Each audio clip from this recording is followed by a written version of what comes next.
Sebagai muslim, keyakinan kita berpatri pada dua kalimat syahadat. Asyhadu an la ilaha illallah wa asyhadu anna Muhammadar Rasulullah. Kalimat ini membentuk perilaku kehidupan. Itulah ikrar yang kita ucapkan. Artinya, pada saat kita berkata asyhadu an la ilaha illallah, saya bersaksi tidak ada Tuhan selain Allah, kita sudah melaksanakan sebuah ikrar. Kalau saya yakin tidak ada Tuhan selain Allah, itu berarti saya tidak akan pernah takut kecuali hanya kepada Allah. Saya tidak akan pernah menggantungkan hidup kecuali hanya kepada Allah. Saya tidak akan melarikan persoalan kecuali hanya kepada Allah. Saya tidak akan minta tolong kecuali hanya kepada Allah. Saya tidak akan minta rezeki kecuali hanya kepada Allah. Berurat dan berakar itu di dalam hati, membentuk kepribadian dan mewarnai seluruh langkah kehidupan kita. Di zaman kita fasih betul mengucap dua kalimat syahadat. Tahlil pun lancar. Tetapi konsekuensi dari kalimat itu sering kita abaikan. Apalagi kita sedang berhadapan dengan zaman yang serba sulit seperti sekarang ini. Ekonomi yang belum pulih, lapangan kerja susah, pengangguran banyak, biaya hidup tinggi. Orang mudah mengalami proses pergeseran nilai. Solatnya masih menghadap Allah, tapi kepengen dagangan laris menghadap dukun. Dicampurlah itu, iyyaka na'budu wa dukun nasta'in. Ini kan sudah gaya hidup yang sinkrit. Nah, puasa melahirkan keikhlasan. Kenapa? Karena ibadah ini seperti kita pernah bicarakan tanpa sugesti. Mungkin kalau kita sholat masih berharap dilihat orang. Kita membayar zakat, kita bersedekah masih berharap dilihat orang. Tapi dengan puasa hanya kita dan Allah saja. Ini harusnya melahirkan gaya hidup keikhlasan. Bahwa kalau kita sudah berbuat, yang penting kita dan Allah saja. Mau dipuji orang atau tidak, mau didengar orang atau tidak, mau dilihat orang atau tidak, yang penting saya sebagai pelaksana sebuah ibadah dan Allah sebagai tempat tujuan kenapa ibadah ini saya laksanakan. Karena itu, pada jumpa kita sore ini, kita akan bicara tentang ikhlas dalam menghadapi kehidupan ini. Sebab bukan saja hanya sholat kita harus ikhlas, puasa harus ikhlas, zakat harus ikhlas. Menjalani hidup ini pun kita harus dengan penuh keikhlasan.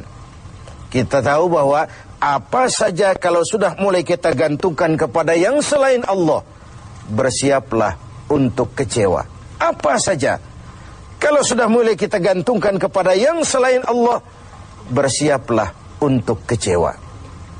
Nah, ikhlas tentu bukan hal yang mudah dilaksanakan, walaupun sangat mudah untuk diucapkan. Tetapi inilah yang diperintahkan Allah kepada kita. Kalian wa ma umiru illa liya'budullaha mukhlisin. Kalian tidak diperintahkan kecuali hanya menjadi penyembah Allah yang penuh keikhlasan. Penyembah Allah yang berangkat dari semangat keikhlasan. Saya ingin mengungkap apa yang pernah disampaikan oleh Imam Al-Ghazali tentang keikhlasan ini. Beliau menyatakan, "An-nas kulluhum mauta illa al-alimun. Wal-alimuna niyamun illa al-amilun. Wal-amiluna mughtarruna illa al-mukhlisun." Manusia, kata Al-Ghazali, pada dasarnya mati, kecuali orang yang berilmu. Orang yang berilmu walaupun dia hidup, tidur, kecuali yang mengamalkan ilmunya.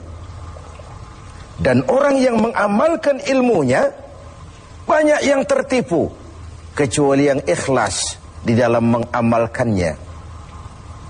Begitulah dalam kehidupan ini, manusia pada dasarnya mati, kecuali orang yang berilmu. Tidak banyak yang bisa dilakukan tanpa ilmu. Ilmulah yang membuat manusia itu hidup, bergerak, berbuat, berkembang, tumbuh menjadi lebih maju. Ilmu dalam sebuah ungkapan lama membuat hidup jadi mudah. Seni membuat hidup jadi indah. Dan agama membuat hidup jadi terarah. Dengan ilmu hidup jadi mudah. Apa yang hari ini terjadi di benua lain, hari ini juga kita tahu dari kamar kita. Dari kamar kita bahkan kita bisa ngobrol ke luar negeri. Itu kemudahan yang terjadi karena faktor ilmu. Dahulu tahun 50-an, orang kita kalau pergi haji ke Mekah 6 bulan. Kita sudah lupa dia baru pulang 6 bulan. Yang ada cuma kapal laut, sementara Mekah Madinah unta. Sekarang orang berhaji cukup 1 bulan. Kemajuan ilmu yang menciptakan Boeing memotong waktu 5 bulan. Ruang dan waktu sudah bukan masalah. Manusia mati kecuali yang berilmu.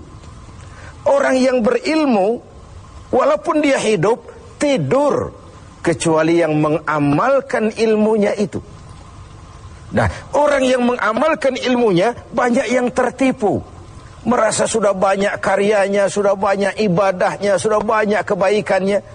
Mereka banyak yang tertipu, illal mukhlisun, kecuali yang ikhlas di dalam mengamalkan ilmunya itu. Ikhlas itu, itulah ruh dari amal yang kita kerjakan. Amal tanpa ikhlas, jasad tanpa ruh, mati nilai amal kita. Nah, dan iblis itu luar biasa. Sehingga Nabi katakan, iblis masuk ke tubuhmu, menggodamu melalui saluran darahmu. Persempit jalan masuk iblis ke tubuhmu. Sahabat bertanya, dengan apa ya Rasul? Dengan zikir dan lapar. Saya ingin mengulangi hadis ini. Iblis masuk ke tubuhmu, menggodamu melalui saluran darahmu. Persempit saluran masuk iblis ke tubuhmu. Dengan apa ya Rasul? Dengan zikir dan dengan lapar. Jadi ketika kita melaksanakan ibadah puasa ini, kita mempersempit ruang gerak iblis. Itu makna bahwa kalau datang Ramadan, diikat setan dan iblis itu. Siapa yang mengikat? Ya kita sendiri. Dengan apa? Dengan ibadah puasa. Kita ikat dia, tidak berkutik, memperturutkan hawa nafsu sebagai kendaraan utama si iblis tadi. Jadi kembali kepada soalnya, keikhlasan itulah nilai dari amal kita. Nah, iblis datang kepada setiap orang dengan bendera yang tidak sama.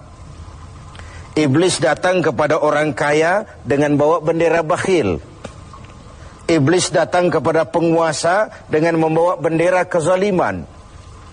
Iblis datang kepada para kiai dengan membawa bendera hasud, iri hati, dengki. Iblis datang kepada orang kaya dengan membawa bendera pelit, bin bakhil alias kikir. Strateginya berbeda, bergantung kepada yang didatanginya. Nah, kalau itu tidak terkena, ditanamkannya lah perasaan bangga. Amalmu sudah banyak, kebaikanmu sudah banyak. Dihilangkanlah keikhlasan kita. Karena itu hadirin dan pemirsa, saya ingin menyampaikan sebuah potret tentang ikhlas ini. Dulu ada cerita, kiai punya santri 2 orang. Satu namanya si Ali, satu namanya si Umar. Satu hari si Ali pergi ke kebun, nyabut singkong. Singkong tercabut, Ali melihat, ini singkong bagus sekali. Kalau dihadiahkan kepada Pak Kiai, senang hati beliau. Tabarukan, cari berkah. Berangkat ke rumah Kiai, bawa singkong. Sampai di rumah Kiai, Assalamualaikum Pak Kiai. Waalaikumsalam. Ada apa? Dari kebun Pak Kiai, saya jabut singkong, bagus sekali, saya ingat sama Kiai. Doakan saya Kiai. Bawa masuk ke dapur, Li. Ali masuk ke dapur, taruh singkong. Kiai bilang sama istrinya, Bu, Ali ini jauh-jauh datang kemari, hadiahkan kita singkong ini. Pulang kita kasih apa dia? Kata istrinya Kiai, Bang, ada seekor kambing di belakang, hadiah pengusaha tempo hari sama kita. Daripada di sini tidak ada yang merawat, kan lebih baik dikasihkan si Ali. Siapa tahu dia pelihara berkembang biak jadi banyak nantinya. Jadilah itu. Ali permisi mau pulang, kata Kiai, Li, saya hadiahkan kau seekor kambing. Peliharalah, mudah-mudahan membawa berkah. Terima kasih Pak Kiai. Pulanglah Ali dengan kambing seekor ini. Di jalan pulang ketemu temannya si Umar. Dari mana kau, Li? Dari rumah Kiai Umar. Itu kambing dikasih sama Kiai. Kenapa kamu dikasih kambing? Enggak tahu, saya datang cuman bawa singkong ke rumah Kiai, pulang dikasih kambing. Si Umar nih otak dagangnya jalan. Kalau Ali saja bawa singkong dikasih kambing, bagaimana kalau saya bawa duren?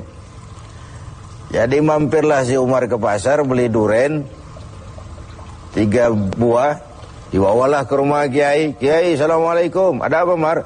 Duren, Kiai. Ikhlas karena Allah, ikhlas. Kiai, silakan. Oh, bawa masuk ke dapur, Mar. Umar taruh singkong taruh duren di dapur. Kiai bilang lagi sama istrinya, Bu, Umar nih datang bawa duren lebih banyak dari yang dibawa si Ali. Kita kasih apa dia pulang? Kata istrinya Kiai, abang nih kambing seekor pun sudah dikasih Ali, Bang. Sudah nggak ada apa-apa lagi di rumah. Gitu ya? Iya. Jadi macam mana? Kata istrinya Kiai, begini sajalah, Bang. Ali tadi kan datang bawa singkong. Lalu Umar nih daripada pulang tangan kosong, sudah singkong Ali saja kasihin si Umar. Begitu. Iyalah. Ya jadilah. Umar permisi mau pamit pulang, kata Kiai, Mar, ada singkong, kamu bawa pulanglah, saya hadiahkan sama kamu, rebus, mudah-mudahan bawa berkah buat kamu. Pulanglah si Ali bawa singkong nih kan. Jadi ini sebuah potret betapa si Ali yang ikhlas bawa singkong dapat kambing.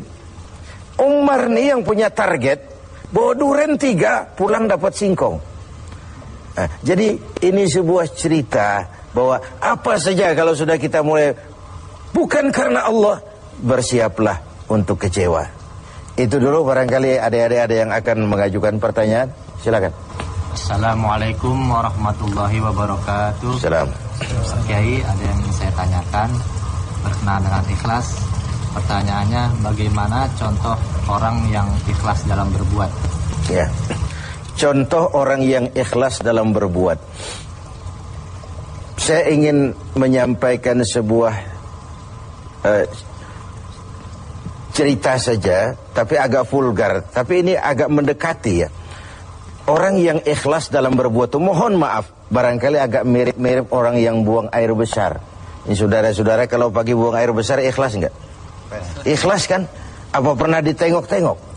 Enggak pernah. Apa pernah berharap balik lagi? Juga enggak. Walaupun malam habis makan enak, makan sate, buahnya anggur, apel, besok pagi dibuang ikhlas. Enggak begitu jatuh terus ditengokin, jangan-jangan satenya ini. Enggak, sudah ikhlas, kurelakan di kau pergi. Begitu kira-kira contoh orang yang ikhlas dalam berbuat. Ini maaf ya, contohnya agak vulgar, tapi saya pikir itu yang agak mendekati. Kalau sudah berbuat ya sudah diikhlaskan saja, dilepas, karena ikhlas itu kan artinya selamat, selamat dari noda, selamat dari kepentingan yang selain Allah, bersih dari kepentingan yang selain Allah.